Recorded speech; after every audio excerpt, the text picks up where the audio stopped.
Bonsoir tout le monde. On se retrouve ce soir pour un nouveau live avec des alumni de la BBS. On est en compagnie de Valentin et Arthur qui vont nous parler de leur passage à la BBS, mais surtout de ce qu'ils font depuis, de leur projet Legacy qui a vu le jour à la BBS pendant la phase projet de la formation. C'est ce que vous aviez présenté à votre soutenance de certification. Et donc le projet a dépassé le cadre de la formation et s'est concrétisé. Il est aujourd'hui réel et on va en parler ce soir. Pour commencer, je vais vous laisser vous présenter chacun votre tour en 5 minutes rapidement. Voilà, votre parcours, votre arrivée à la BBS dans un premier temps, puis ensuite on parlera de Legacy. Valentin, je te laisse commencer. Parfait. Bah, écoute, bonsoir Nathan, bonsoir à tous. Alors moi, je m'appelle Valentin. J'ai initialement un master en finance et j'ai travaillé pendant à peu près 7 ans comme directeur financier dans des startups tech. Donc j'ai travaillé à peu près 3 ans dans une fintech et presque 5 ans dans une medtech, donc à la direction financière. Et en parallèle de ça, j'ai commencé à investir dans les cryptos à peu près en 2019, donc en début du précédent cycle. Et comme j'ai une appétence pour l'innovation et pour les nouvelles technologies, je me suis très vite intéressé à ce qu'était la blockchain et tous ces cas d'usage. Et encore aujourd'hui, d'ailleurs, ça me passionne et du coup, je m'intéresse à beaucoup de sujets comme la tokenisation des actifs, le DePIN, l'IA décentralisée, etc., qui sont vraiment des sujets très intéressants. Et j'ai toujours travaillé en startup parce que j'avais pour projet un jour de monter un projet entrepreneurial et c'est la raison aussi pour laquelle c'est les 2 raisons en fait pour lesquelles j'avais rejoint, la Blockchain Business School. La première c'est parce que je voulais me former à la blockchain et au Web3 et la deuxième c'est parce que j'avais, en tête de créer un projet derrière et c'est vraiment ce qui m'a fait choisir la Blockchain Business School, c'est, l'aspect business de la formation et d'ailleurs ça s'est concrétisé donc c'est bien la preuve que j'ai eu raison de choisir, la Blockchain Business School. Voilà et c'est là que j'ai rencontré, Arthur qui va se présenter. Yes, Ouais. donc alors avant de passer à Arthur, intéressant, hein, donc on reprécise, vous ne vous connaissiez pas avant la formation à la BBS et donc vous êtes rejoint pour le projet Legacy pendant la formation. Ouais, tout à fait. Vas-y, ça devrait être bon Ok, normalement. ok, là c'est bon. Désolé parce qu'on est dans la même pièce, en fait, c'est pour ça. Alors bonsoir à tous. Moi c'est Arthur. Du coup, moi j'ai une formation à la base plutôt business aussi, plutôt business et management. Et j'ai travaillé suite à ma formation initiale plutôt à des postes sales, c'est plutôt management. Et après, j'ai voulu me reconvertir dans la tech. Et là, du coup, j'ai fait une formation à l'école 42 où j'ai appris la programmation informatique pendant quelques années. Et j'ai enchaîné après sur des jobs du coup plus tech dans la data et dans le data marketing en particulier pendant plusieurs années. Et en fait, c'est au sein de l'école 42 où j'ai commencé à m'intéresser à la crypto. Donc, c'était en 2017 à l'époque, où il y a eu le premier voilà, gros bull run et que ça commençait à être médiatisé. Donc, là-bas, bah, forcément, tout le monde en parlait beaucoup parce que c'était une grosse innovation technique que tout le monde découvrait vraiment à ce moment-là. Et après, ça m'a suivi pendant plusieurs années. Et c'est que finalement, vers je dirais 2022-2023 que j'ai commencé à me dire que je voulais travailler dans ce domaine professionnellement. Et je sentais qu'il manquait quand même un bagage, qu'il me manquait un peu de crédibilité aussi sur ce domaine qui était nouveau, mais qui est finalement assez vaste. Et c'est du coup en cherchant une formation que j'ai découvert la Blockchain Business School. Je me suis dit que ça pouvait être un bon complément et une bonne manière finalement de me mettre dans cet écosystème, enfin de rentrer un petit peu dedans et d'avoir la crédibilité, aussi peut-être de pouvoir étendre mon réseau. C'était vraiment mes motivations pour la formation. Et du coup, bah, j'ai pas été déçu puisque ça a répondu à ce niveau-là vraiment à mes attentes. Puisque bah, du coup, j'ai élargi mon réseau, j'ai rencontré des gens, donc en l'occurrence Valentin en particulier, puisque après on a continué à travailler ensemble. Ça nous a aussi donné accès via les masterclass que j'avais beaucoup aimé avec des professionnels, vraiment des gens de l'écosystème, beaucoup d'informations et puis la possibilité d'échanger à ce moment-là. Et après aussi, sur l'aspect networking, les tickets en général, les places qui étaient parfois offertes sur les événements auxquels c'est pas forcément évident d'accéder parce que des fois c'est vraiment cher ou il n'y a pas assez de place, tout ça. Ça, c'était super, super puissant aussi, puisque c'est pas un très grand écosystème. En France, on n'est pas si nombreux que ça. Et donc, c'est vraiment là qu'on rencontre les gens et et voilà, qu'après, éventuellement, ça peut déboucher sur quelque chose. Yes, d'ailleurs, on en précise, on en profite pour préciser que on a justement des places pour Vivatech 2025. On a un partenariat académique avec eux comme l'an dernier, et donc la communauté de la BBS va bénéficier d'une centaine de passes gratuits pour Vivatech, voilà, en tant qu'apprenant ou alumni de la BBS. Voilà, on avait eu la même chose aussi avec NFT Paris en début d'année. Donc ouais, effectivement, c'est quelque chose qu'on essaye de faire sur un maximum d'événements parce que, bah oui, là, comme tu l'as dit, ça permet de faire du réseau, et on a un certain nombre de profils qui viennent, qui viennent à la BBS parfois spécifiquement pour ça, ou en tout cas, c'est parfois leur critère numéro un. Il y en a d'autres, il y en a d'autres derrière, mais il y a des gens qui viennent vraiment pour cet aspect réseau, rencontrer des gens qui ont la même passion qu'eux, avec qui ils vont pouvoir discuter de ça parce qu'ils n'ont pas l'occasion de le faire dans leur entourage. Et puis il y en a qui viennent chercher bah, des associés, voilà, donc bah, ça peut mener à des trajectoires comme la vôtre, des personnes qui se connaissent pas avant la formation, qui se rencontrent pendant la formation, et puis bah, qui s'associent et qui continuent à travailler ensemble par la suite. Euh, Rappelez-moi, du coup, enfin rappelez-nous, quand est-ce que vous avez suivi votre formation? C'était fin 2023, il me semble, hein. Ouais, c'est ça, tout C'est à ça. fait. On était, je crois, la deuxième promo, hein, si je dis pas de bêtises. Il me semble Ouais, que c'était ouais. Ouais, ça devait être ça, effectivement. Voilà, la première promo, c'était mars-avril 2023. Et donc, effectivement, derrière, il y avait la vôtre, donc, qui était en fin d'année 2023. Et donc, dans le cadre de la formation à la BBS, il y a une phase projet sur laquelle on travaille sur un projet qui peut être une idée concrète d'un apprenant, de plusieurs apprenants. C'est même très souvent le cas. On a un certain nombre de porteurs de projets qui viennent parce qu'ils veulent pouvoir acquérir des compétences et des connaissances et commencer à travailler sur leur projet en ayant des retours dessus. Et donc, pendant cette phase-là de la formation qui arrive à la fin, vous avez travaillé ensemble sur un projet que vous avez présenté du coup en soutenance au jury pour obtenir vos certifications, valider vos acquis. Et donc ce projet à l'époque, donc on était fin d'année 2023, c'était déjà Legacy que vous aviez présenté. Alors peut-être avant de parler de ce que c'est Legacy aujourd'hui, est-ce que vous pourriez nous parler de ce que c'était Legacy au moment où vous l'avez présenté en soutenance de certification fin 2023? Ouais, Ouais. bien sûr. On peut peut-être garder ton micro. Je sais pas si tu nous entends bien, Nathan, c'est bon. En Ok. fait, le seul truc, c'est que du coup, c'est l'image de moi. En fait, tu vois, genre, parce que c'est le Ah, ok, micro, c'est ben, pour ça que. j'active le Vas-y, micro. Ouais. Hop, c'est bon? Parfait. Du coup, dans le cadre du projet de fin d'études, on a travaillé sur le sujet de la transmission de patrimoine crypto, donc l'héritage crypto. On a travaillé d'ailleurs dessus avec Thibaut Chams et Bertrand, qu'on n'oublie pas, et avec qui on est encore en contact aujourd'hui et on échange pas mal. Donc, s'ils nous écoutent, on vous embrasse. Mais voilà, on a travaillé sur le sujet de l'héritage crypto. En fait, on a identifié une problématique. On voulait répondre à la problématique de la transmission du patrimoine crypto au moment du décès pour tous ceux qui détiennent leurs actifs en self-custody, donc qui détiennent eux-mêmes leurs actifs. Et globalement, l'idée, c'était de se dire, OK, j'ai des cryptos, j'ai une seed phrase. S'il m'arrive quelque chose et que j'ai pas pris mes dispositions pour soit transmettre la clé privée à mes héritiers, soit j'ai utilisé une solution qui permet de le faire de manière automatique, du coup, je vais perdre définitivement mes actifs et personne ne pourra les récupérer. Donc, il y avait un vrai pain point là-dessus. Du coup, on a passé pas mal de temps à travailler sur la meilleure manière en fait, d'aborder cette problématique d'un point de vue technique, en termes de product market fit aussi. Ça nous a pris pas mal de temps et au final, on avait atterri plutôt sur une extension de Smart Wallet après pas mal de recherches. C'est le moment aussi où on parlait pas mal d'acompte abstraction à ce moment-là qui permettait de faire beaucoup plus de choses que quand on avait commencé à réfléchir au sujet fin 2023. Donc ça a pas mal évolué et on a commencé à travailler sur une extension de Smart Wallet qui permettait d'automatiser au moment de la succession le transfert des cryptos aux héritiers avec dans la boucle une étude notariale ou plusieurs d'ailleurs qui pouvaient donner des instructions au smart contract pour que l'héritage il se fasse voilà, dans les règles et de manière compliant. C'est quelque chose qui n'existait pas au moment où on a réfléchi à ce sujet et on s'est assez vite rendu compte qu'on pouvait pas on pouvait pas proposer cette solution sans les notaires. Donc l'idée c'était d'impliquer les notaires dans cette solution, mais avec une solution qui reste décentralisée, mais quand même avec un tiers de confiance qui va donner des instructions.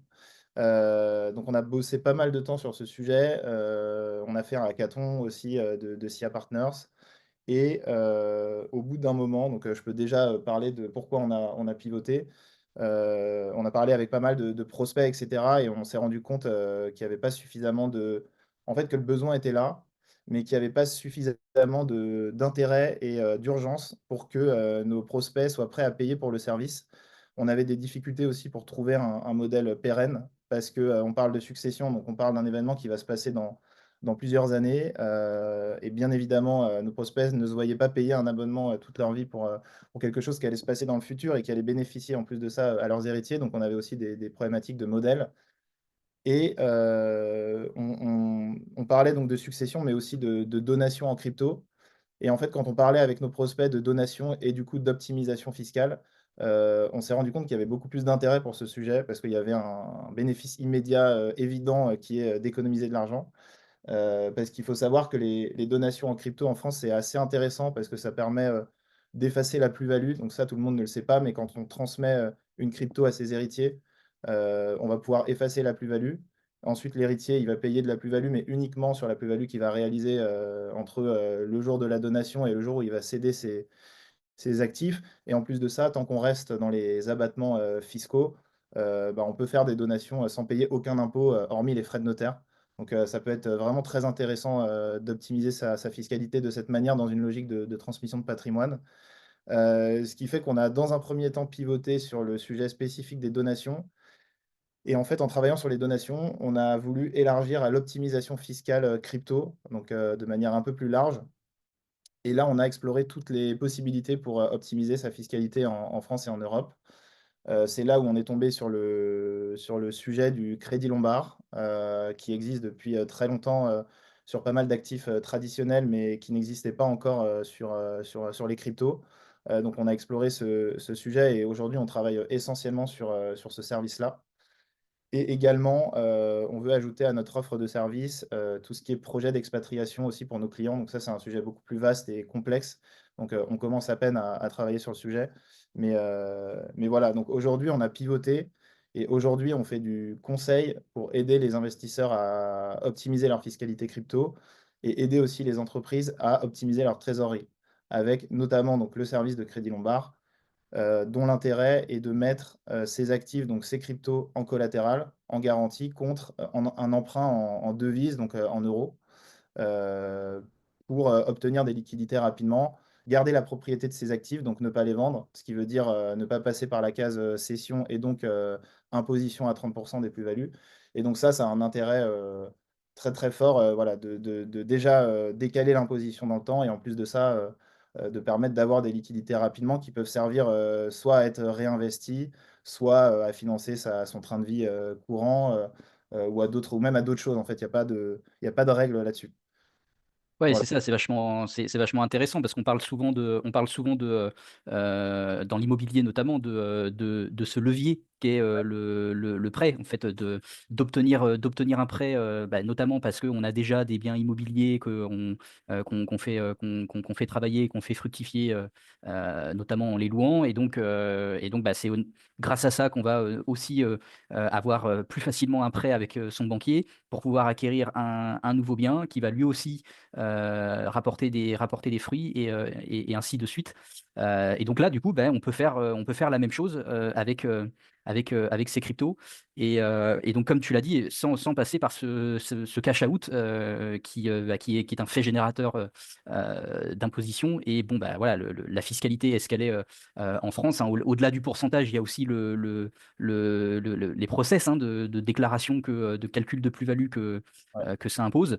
Et donc ça, c'est vachement intéressant. Vous savez en France si ça existe déjà ailleurs, ce type de service Crédit Lombard crypto? Parce que moi, personnellement, j'en ai entendu parler que très récemment Ouais. de cette notion de Crédit Lombard crypto. Ouais, alors ça n'existe pas en France. C'était fait avant, mais c'est pas vraiment un crédit lombard, mais on va dire que la mécanique est la même. C'est fait depuis un moment dans la finance décentralisée, où on va pouvoir mettre en garantie ces cryptos et emprunter de l'argent, mais ce sera des stablecoins, on va pas pouvoir emprunter des devises directement. Et en plus de ça, il y a des conditions de remboursement qui sont assez strictes quand on fait ça dans la finance décentralisée. Généralement, c'est des emprunts court terme, et il y a des conditions de liquidation aussi qui sont très strictes. On va pouvoir, voilà, si la LTV est atteinte, on va se faire liquider tout son collatéral, ce qui n'est pas le cas avec un établissement bancaire où il y a plus de contact avec le client, donc on va faire des appels de marge, on va toujours trouver un moyen d'ajouter du collatéral, de liquider qu'une partie de la position, etc. Donc de ce point de vue-là, c'est plus intéressant. Et après, il y a d'autres plateformes ailleurs que dans la finance décentralisée qu'ils proposent quand même depuis un moment. On peut parler de Nexo, par exemple. C'est un acteur par lequel on peut passer pour faire d'emprunt, mais c'est pareil, en fait. Les conditions de remboursement sont limitées. Les taux sont très élevés aussi. Donc, c'est des taux qui coûtent très cher. Et le gros sujet, finalement, ça va être davantage sur la fiscalité de l'opération.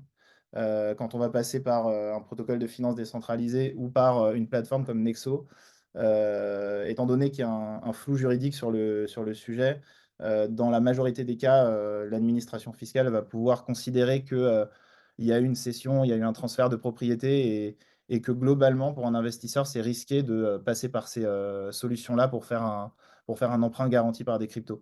Donc nous, au-delà du service qui est très intéressant, on va surtout proposer de backer en fait l'opération sur le plan fiscal. Et donc c'est pour ça qu'on a un partenariat avec un cabinet d'avocats spécialisé dans le Web3, et un partenariat avec un établissement bancaire qui est régulé au Luxembourg et qui peut donc adresser le marché européen. Et en fait, c'est ce setup-là qui fait que le service est très innovant, et que c'était pas accessible avant, en tout cas à ces conditions-là. Ouais, c'est ça, c'est ce que j'allais dire. C'est que là, avec ce que vous proposez, vous rendez le crédit Lombard crypto quand même beaucoup plus accessible, notamment pour les publics qui sont peut-être pas suffisamment aguerris pour la DeFi, donc qui ont des cryptos mais qui vont pas faire de DeFi, etc. Donc, enfin voilà, là, ça rend quand même ce service-là beaucoup plus accessible, ça le démocratise davantage. Ensuite, du coup, tu parlais des taux. Alors, est-ce que tu peux justement nous expliquer les taux que vous allez proposer par rapport au reste du marché? Ouais, alors sur les taux, du coup, le taux va dépendre de la devise qu'on emprunte. On propose jusqu'à 25 devises, mais disons que ce qui va nous intéresser, c'est l'euro. On propose en gros le taux de l'Euribor 3 mois, qui est aux alentours de 2,5 aujourd'hui, avec 1% ou 1,5 de marge bancaire en plus. Donc c'est des taux qui sont très faibles par rapport à ce qu'on peut trouver dans la finance décentralisée et sur Nexo, par exemple. Ok, ça marche. Alors, je vois que Lionel a posé une question et que Arthur lui a répondu par écrit. Mais du coup, pour en faire profiter à l'audience et puis aux personnes aussi qui verront la vidéo après coup, voilà, sur YouTube et autres plateformes. Donc, Lionel demandait dans quelle limite de fonds vous pouvez intervenir, voilà, quel TVL/emprunt. Ouais, du coup, je répète ce que tu as mis à l'écrit, c'est ça Oui, ou... j'ai dit qu'il n'y avait Ouais, pas de limite alors, maximum ni minimum. ouais, il n'y a pas de minimum et de maximum. Et sur les LTV, donc la valeur qu'on peut emprunter par rapport à la valeur qu'on a mis en collatéral, on est à 40% sur Bitcoin et à 20% sur les autres cryptos, sachant qu'on peut aller sur des taux plus élevés si on met d'autres actifs en collatéral plus traditionnels, comme des actions, des obligations, des biens immobiliers, etc. Donc 40% sur Bitcoin, c'est vraiment si on n'apporte que du Bitcoin en garantie. Ok, voilà. Donc du coup, pour traduire ça en chiffres, vous déposez un Bitcoin à 100 000 dollars oui, à 100 000 dollars en collatéral, vous pouvez emprunter 40 000 dollars.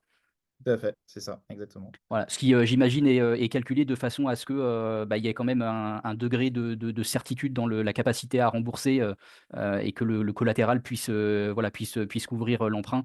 Voilà, j'imagine que c'est pour ça et que c'est comme ça que les pourcentages sont calculés Ouais, et que c'est aussi pour ça qu'il y a 40% sur Bitcoin alors que c'est 20 pour le reste. exactement, ouais, c'est tout à fait ça. Ok, ok. Alors du coup, est-ce qu'aujourd'hui vous avez vos premiers clients? Alors non, pour la simple et bonne raison qu'on a pivoté en début d'année et on a commencé la commercialisation de notre service il y a un peu moins de 3 semaines. Donc on sent beaucoup plus de traction sur ce service-là et on a pas mal de rendez-vous avec des prospects, mais pour l'instant, on n'a pas signé de clients. Ok, ouais, donc c'est tout neuf. C'était l'aspect justement traction qui m'intéressait. Donc du coup, tu l'as dit, vous avez globalement trois solutions à proposer aujourd'hui. Le crédit Lombard crypto, la partie donation, et Ouais. puis la partie accompagnement, stratégie d'expatriation. Et donc aujourd'hui, sur ces trois services-là, donc c'est sur la partie crédit Lombard qu'il y a le plus de traction. Ouais, ouais, ouais. C'est un service qui est attendu, vraiment depuis longtemps par pas mal, d'investisseurs, et même de fonds ou, entreprises. Parce que, bah, il y a un flou, juridique comme je le disais, tout à l'heure donc ça refroidit généralement les investisseurs, surtout ceux qui ont un gros patrimoine et du coup, là où on a le plus de traction, c'est vraiment sur ce service-là, ouais. Ok, ça marche. Et donc, tu nous as expliqué que votre partenaire bancaire était du coup au Luxembourg, c'est ça? Ouais, c'est ça, il est au Luxembourg. Alors, est-ce qu'il y a une raison particulière au fait d'avoir choisi une entité au Luxembourg? Si oui, laquelle ou lesquelles? Alors non, pas particulièrement parce que c'est le seul acteur qui propose le service, en Europe aujourd'hui. Donc, à notre connaissance, il y en a pas d'autres. Donc, on a choisi celui-là, voilà, parce que c'est le seul à le proposer. Ok, donc oui, le service dont vous avez besoin pour pouvoir proposer du crédit Lombard crypto. Ok, ouais, donc non seulement le crédit Lombard en crypto, ça n'existait pas en France avant vous, mais en plus de ça, et donc c'est probablement lié. En fait, il y a qu'un seul acteur en Europe, c'est ça? Ouais, c'est ça. Il y a À qu'un notre seul acteur en Europe qui propose. connaissance, Ok, ouais, il y a peut-être d'autres établissements bancaires, qui travaillent sur le sujet, mais à notre connaissance, c'est des services qui sont pas encore accessibles, dans des établissements bancaires, privés ou même dans des néobanques ou autres. Faut prendre Bien sûr, vas-y, Arthur. euh, c'est bon, ça marche. Ouais, effectivement, comme le disait Valentin, là pour l'instant, on a identifié qu'un seul acteur ce service de crédit Lombard. Après, nous, notre vision, en fait, notre objectif, c'est vraiment de faire permettre le cash out crypto au sens plus large pour les investisseurs. Donc, ce service de crédit Lombard, c'était quelque chose qui était dans les esprits depuis longtemps, qu'on attendait depuis longtemps, qu'on cherchait depuis longtemps. Donc là, on l'a trouvé, on va le proposer. Maintenant, nous, si d'autres acteurs bancaires se mettent à le proposer, et d'ailleurs, en fait, on travaille là-dessus, on essaye de pousser finalement dans ce sens-là pour qu'il y ait finalement de la concurrence là-dessus et que ce soit plus intéressant et que nous, notre rôle après, ce soit un vrai rôle de conseil plus large pour arbitrer là-dessus sur les solutions de crédit Lombard disponibles, mais après toutes les autres solutions qui permettent de faire du cash-out et finalement d'optimiser sa fiscalité. Donc c'est pour ça qu'on propose aussi la donation, parce que ça c'est quelque chose qu'on avait identifié pareil depuis un moment, on sait que ça fonctionne, il y a des gens qui ont fait des donations déjà, qui ont économisé pas mal d'impôts en profitant des abattements, voilà. Dans le cadre de la loi toujours. Et après, l'expatriation, bon, qui est un moyen un peu plus extrême, mais qui peut aussi correspondre aux besoins des investisseurs en fonction. Après, même finalement, en allant encore plus loin, on est en train de réfléchir sur le Lombard étendu, on va dire, où là, on parle de crypto-monnaie aujourd'hui, parce que c'est ce qui commence à se faire. Mais après, il y a d'autres sujets liés à la finance. Donc, on parle beaucoup des real-world assets. Ça, je pense que c'est des sujets qui doivent être abordés dans la formation aussi, sûrement, ou je sais pas, dans les différentes masterclass, où c'est vraiment la tokenisation des actifs. Qui peuvent être des actifs financiers ou des actifs du monde réel.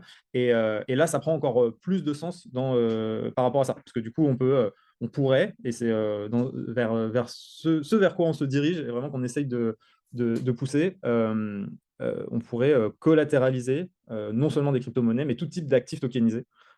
Et rendre ce principe de crédit Lombard qui est quelque chose de très vieux en fait, qui existe depuis des centaines d'années. Voilà, c'est de l'hypothèque, de la mise en garantie en soi, mais le rendre finalement beaucoup plus accessible et beaucoup plus réalisable grâce à la technologie qui maintenant permet voilà, d'avoir des assets immatériels et de pouvoir les utiliser comme collatéral pour tout type de crédit. Ce qui a du sens, hein. Aujourd'hui, on a des personnes comme Larry Fink qui sont convaincus que en fait, demain, tout actif sera tokenisé sur la blockchain parce que c'est beaucoup plus simple, beaucoup plus rapide et beaucoup plus économique pour se les échanger. Donc finalement, c'est tout à fait cohérent. Et puis bah oui, le crédit Lombard, comme tu l'as dit, ça existe depuis déjà très longtemps, voilà, sur l'immobilier notamment. Mais effectivement, en fait, le crédit Lombard, c'est pas nouveau, mais comme souvent sur le côté crypto, bah, qui est voilà, qui est un peu, enfin, qui est encore, oui, qui est encore aujourd'hui une nouveauté, qui est encore en pleine adoption. Bah, même des choses qui sont vieilles comme le monde, bah, en fait, elles mettent parfois du temps à se matérialiser dans l'écosystème crypto aussi. On pourrait prendre aussi l'exemple de la fiscalité sur des actifs classiques. D'une année sur l'autre, on peut reporter ses moins-values, chose qu'on ne peut toujours pas faire avec ces crypto-monnaies. Quand on est en plus-value, bah, on paye. Par contre, quand on est en moins-value, bah, en fait, on peut pas reporter de moins-value, alors qu'on peut le faire avec d'autres, avec les autres types d'actifs. Donc finalement, bah, c'est comme le disait Lionel tout à l'heure, là, le crédit Lombard crypto, c'est l'illustration des crypto-monnaies et de la DeFi qui se mêlent à la finance traditionnelle. Voilà, on a quelque chose de très classique en finance traditionnelle qui vient se mêler à la crypto et à la DeFi. Alors, on a Victor qui demande, on en a déjà un petit peu parlé, mais peut-être on peut donner un chiffre concret, ce serait intéressant. Victor demande à quel taux est-ce qu'on peut emprunter du Bitcoin, par exemple, via votre solution de crédit Lombard. Je laisse répondre. Alors, on ne peut pas emprunter du Bitcoin, on peut emprunter des devises. C'est là le principe. Et le Bitcoin, du coup, est utilisé comme garantie pour pouvoir emprunter des devises. Par contre, dans les devises, on peut emprunter, voilà, il y a à peu près 25 devises disponibles. Bon, en France, en général, on va plutôt emprunter de l'euro. Et là, alors bah, d'ailleurs, les taux ont un peu baissé récemment parce que c'est recalculé. Alors, c'est pas des taux. Enfin, c'est des taux variables, mais pas variables comme dans la DeFi où ça va varier plusieurs fois dans la journée. Je crois que c'est trimestriel. Enfin bon, ça varie pas très rapidement. Et là, on est à 4,47 sur l'euro aujourd'hui. Et juste pour compléter, tu empruntes des devises, mais tu peux faire ce que tu veux avec tes devises, c'est ce que je disais tout à l'heure, donc acheter du Bitcoin. Donc ça répond, je pense, à ta question. Oui, c'est ça. En fait, tu peux effectivement déposer du Bitcoin en collatéral, emprunter des euros avec lesquels tu réinvestis dans le Bitcoin. Et donc voilà, un peu comme des boucles qu'on peut faire aussi dans la DeFi, hein, Tout à fait. Et d'ailleurs, pour pouvoir faire du levier, justement. exactement. Et d'ailleurs, ça, c'est possible aussi depuis la banque. C'est-à-dire, la banque, elle propose du crédit Lombard, par exemple, enfin, du crédit Lombard avec de la crypto, mais d'autres services crypto également. Et donc, il y a aussi une plateforme d'échange. Il est aussi possible d'acheter de la crypto. Donc, en fait, c'est possible de le faire directement depuis la même plateforme. Ok, ouais, donc du coup, on va dire en termes d'expérience utilisateur dans la fluidité, c'est top en fait, parce qu'il n'y a pas besoin d'utiliser 36 outils différents en fait. On peut tout faire avec votre partenaire bancaire en fait. Ouais, c'est ça. Ils sont très en avance sur les sujets crypto. Ça fait plusieurs années qu'ils développent des outils. Et du coup, voilà, ça permet de faire pas mal de choses, même du stacking. Alors, on peut même faire du stacking et emprunter en collatéralisant du coup ces cryptos, ces Ethers par exemple, qui sont stackés au sein de la banque et donc qui génèrent du rendement, mais qui servent aussi de collatéral. Donc voilà, c'est assez complet. Ok, très intéressant. C'est une espèce de forme de restacking en fait. Ouais, on peut voir comme ça. C'est comme ça. C'est vrai que le mot avait pas été, enfin, le terme n'avait pas été utilisé, mais, mais c'est du restacking avec. C'est ça, voilà, c'est ça. Donc je peux en fait, ouais, on peut utiliser en collatéral dans votre crédit Lombard des actifs qui sont stackés pour obtenir des euros avec lesquels on va pouvoir réinvestir potentiellement dans la même crypto justement qu'on a mis en staking et puis ainsi de suite. C'est ça, justement. Alors, on a Lionel qui nous pose une autre question. Sur quoi sont indexés les taux suivant les places de marché?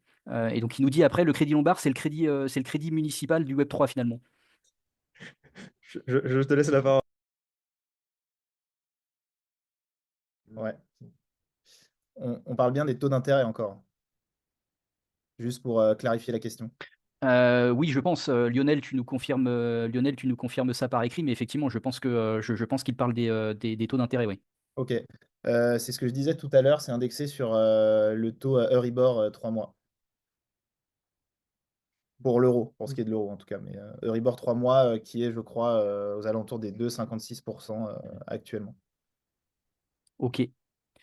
Parfait, parfait. Et alors du coup, bah là, c'est concrètement, tiens, si on parle un peu de votre roadmap, on va dire là jusqu'à la fin d'année, qu'est-ce que voilà évidemment dans ce que vous pouvez dire, hein, mais voilà sur quoi vous travaillez ou quelle est votre vision, quelles sont vos ambitions? Ouais, alors, donc là, aujourd'hui, on est, énormément dans la vente, de ce service-là. Comme on te l'a dit tout à l'heure, on n'a pas encore, signé de clients, donc ça fait, pas loin un peu moins d'un an et demi qu'on travaille sur le projet, donc on a des enjeux de cash, forcément. Donc pour pouvoir continuer à bosser sur le projet, là, notre urgence, c'est vraiment de générer du cash, rapidement. Sinon, malheureusement, on va devoir, trouver des solutions, en tout cas pour, essayer de trouver des finances, aussi pour, des raisons personnelles, forcément. Et l'idée, c'est du coup, de générer du cash et derrière de travailler sur des solutions, peut-être plus, techniques et donc produits. Arthur parlait tout à l'heure, le fait de pouvoir mettre en collatéral, des actifs, tokenisés. Ça, on sent que c'est très intéressant. C'est peut-être un peu, early, mais c'est un sujet, en fait, qui peut être extrêmement pertinent, déjà pour toutes les entreprises qui tokenisent des actifs. Parce que pour pouvoir dire à leurs clients, non seulement vous pouvez acheter des actifs tokenisés, mais en plus de ça, vous pouvez les mettre en collatéral, pour emprunter de l'argent, c'est assez puissant et ça, pour le coup, c'est quelque chose qui est pas encore proposé aujourd'hui. Donc, dans la même logique que d'intégrer, la crypto dans le crédit lombard, intégrer les actifs tokenisés dans le crédit lombard, c'est sûrement le sujet sur lequel on aimerait travailler, par la suite. Donc, l'idée, ce serait de voir comment on pourrait intégrer ça, du côté des établissements bancaires, plus traditionnels, au même titre que la crypto. OK, OK. Ouais, bah, tu en plus, on a vu, c'est tout récent. Je crois que ça date de ce matin. C'est BPI qui a investi dans le fonds monétaire tokenisé de Spyco. Ouais, on a vu passer ça aussi, Et aujourd'hui, voilà, ouais. donc bah, ouais, illustration de ce que Ouais. tu nous disais, à l'instant. Alors peut-être pour terminer, qu'est-ce que l'expérience BBS, ça vous a apporté, en fait, dans votre travail sur ce projet-là, puis dans l'initiation du coup du projet? Voilà, qu'est-ce que ça vous a apporté? Qu'est-ce que vous en avez retiré, en fait, pour pouvoir vous lancer ensuite concrètement après la formation? Ouais. Tu veux, Ouais, ouais. y aller? Alors, ça nous a apporté pas mal de choses. Bah, déjà, quand on a, présenté le projet, au début, donc qui était pas, évidemment le projet, actuel, hein, comme on disait, qui était vraiment, basé, enfin plutôt sur l'héritage crypto. Déjà on a eu, en fait, on a pu pitcher devant un jury et on a eu, déjà un premier retour. Donc ça, c'est pas mal de le faire en conditions, réelles et d'avoir, déjà voilà, une première critique, de ce qui allait, de ce qui allait pas, de ce qui était, compréhensible ou pas. Et de savoir à ce moment-là, en fait, si, ça vaut le coup de continuer ou pas. C'est vraiment parce qu'on a eu, en fait, des retours assez, positifs, de l'équipe et qu'après on a continué aussi sur des événements en challengeant un peu le projet, en parlant autour de nous, que, on s'est dit: «OK, bah, ça vaut le coup de continuer». Il y a un vrai sujet, c'est quelque chose qui est voilà, il y a pas de solution pour le moment, donc on ne sait pas exactement comment on peut y répondre encore, mais comme il y a un problème, ça vaut le coup d'avancer. Donc ça, c'était la première chose que, bah, ouais, l'école nous a permis d'identifier. Ensuite, bah, comme je disais, il y avait, l'accès, voilà, au réseau un petit peu plus large et c'est vrai que j'insiste un peu là-dessus parce que c'est quand même très, enfin, ça j'ai vraiment le sentiment que ça marche vraiment comme ça dans le web 3 un peu dans cet écosystème et peut-être même dans tous les domaines. Mais là, c'est assez fort, il y a un esprit communautaire qui est très fort donc aller sur les événements, parler aux gens, prendre contact avec les gens directement, pouvoir avoir des retours de professionnels dans les masterclass et cetera. Ça, c'est quand même assez précieux et c'est vrai que l'école nous a permis ça aussi. Et puis après, bah, prendre confiance avec le fait qu'on avait un diplôme et qu'on se sentait aussi plus crédible, enfin un diplôme, une certification plutôt, pardon, mais une certification et puis de pouvoir dire, bah voilà, on a fait une formation, du coup, on sait quand même de quoi on parle, donc confiance personnelle et puis d'être plus crédible aussi devant les autres parce que finalement sur le déroulement en fait on a travaillé pendant plusieurs mois un peu par nous-mêmes comme ça puis après on s'est dit qu'on avait besoin d'accélérer un peu les choses et de s'y consacrer vraiment 100% et du coup on a cherché à être incubé ou à trouver une structure qui pouvait nous aider donc on a postulé en gros pour être incubé à la Station F qui est le startup campus le plus grand startup campus d'Europe à Paris Et du coup, voilà, on a postulé vers plusieurs incubateurs qui sont au sein de la même structure. Et finalement, on a été pris sur un incubateur. Voilà, parce que en fait, on avait déjà passé ces étapes OK, on a fait une formation, on a travaillé sur le projet, on a validé l'idée, on a compris un petit peu comment ça marchait. Et là, voilà, aujourd'hui, on est content parce qu'on y est. Et donc, ça a voilà, amené jusque-là. Et maintenant que notre projet est quand même un peu plus abouti, enfin un peu plus clair, après avoir pivoté à plusieurs fois finalement, bah, l'école nous permet de communiquer aussi, nous met en avant en fait sur les réseaux sociaux, par exemple, là, cette masterclass aujourd'hui, et d'autres voilà, d'autres canaux de communication. Et ça, c'est hyper précieux parce qu'on voit que c'est quelque chose qui est très difficile quand il y a un projet qui démarre, d'enclencher en fait le cercle vertueux pour pouvoir ne serait-ce que parler de ce qu'on fait. Et que les gens soient au courant et voient juste les posts qu'on peut faire sur les différents canaux, bah, c'est vraiment difficile. Et du coup, quand il y a des relais qui ont déjà de l'audience, et bah, c'est vraiment très précieux. Ouais, le monde des cryptos est une économie de l'attention permanente. Donc il faut effectivement, il faut faire parler de soi, il faut être visible. Et puis en plus, ouais, ça bouge en permanence. Il faut intervenir sur différentes plateformes, des réseaux sociaux, des médias spécialisés. Il y a les événements. Donc oui, en effet, c'est aussi c'est aussi une guerre. Hein. C'est à celui qui sera le plus visible, qui fera le plus parler de lui. Donc oui, en effet, quand on peut porter des projets qui sont issus de nos anciens et puis les aider, bien évidemment, on le fait. Alors, on va repréciser, même si vous l'avez déjà dit, mais voilà, une autre chose du coup que l'école vous a apporté, c'est votre rencontre et le fait que vous vous soyez réunis sur ce projet-là. Parce que des fois, des fois, c'est compliqué aussi de trouver des associés. Hein. Des fois, on a l'idée, mais en fait, il manque là où les personnes avec lesquelles s'associer pour lancer le mouvement. Il y a besoin, il y a toujours besoin de compétences, de compétences complémentaires. On peut pas tout faire, on peut pas tout faire tout seul. Ouais. Donc voilà, donc il y a cet aspect-là aussi. Euh, eh ben écoutez, je pense qu'on arrive sur la fin. Je pense qu'on a bien fait le tour. Donc, bah, vous nous l'avez dit, vous êtes à Station F, donc voilà, s'il y a des gens qui veulent passer vous voir, voilà, ils savent où vous trouver. Est-ce que vous avez est-ce que vous avez des échéances prochainement, peut-être en termes de, je sais pas, de présence dans des salons, dans des événements voilà, où on peut indiquer aux gens que vous serez dispo pour pouvoir discuter, répondre à des questions? Bah, on va essayer d'être présent de toute façon sur tous les prochains gros événements. Alors, je sais plus. Alors, on parlait de Vivatech, donc ça, on sera sûrement dans le coin, clairement. Après, je sais plus exactement, j'ai plus l'agenda sous les yeux. On on n'est pas encore sûr pour THCC à Cannes, si je dis pas de bêtises cette année. Mais là aussi, on va tout faire pour y être. Ou au moins, ouais, enfin, sur des side events, enfin, on passera. De toute façon. Donc, ouais, on sera à Cannes. Et sinon, Et est-ce qu'il y sinon, avait d'autres. petit moment promo, il y a l'événement de Safe Out en mai. On y sera. C'est un événement co-organisé par Samir aussi qui a fait la BBS et il travaille sur la traçabilité des objets.